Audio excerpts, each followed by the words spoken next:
آقای ترام در مورد مذاکرات لطفاً بگید. مذاکرات به کجا رسید؟ نظر شما چیه؟ لطفاً اینو بگید. اروا پدرم خبر نرم ما سکو ما سرم ده کار خوما اینا و ما سوگ ملن هی دست منندمو انا ما.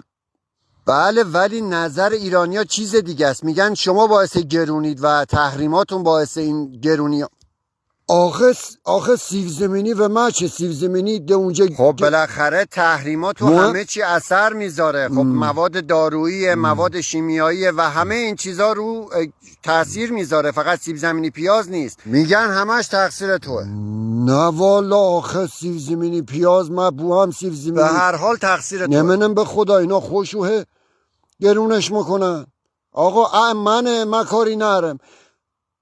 آقا اصلا خوابم گی خوردم ولم کنی تو اصلا من کاری واشون نرم. چه کارشو دارم اینا هورم حرفتم اونا من بالی بالم معلم بالی منم مهم بالی بالم معلم بالی. خب همین دیگه خود نه من کاری واشون نرم خدا شاهده. بله انا من اول خوبی هم واشو ولی اینا سوگ معلم و من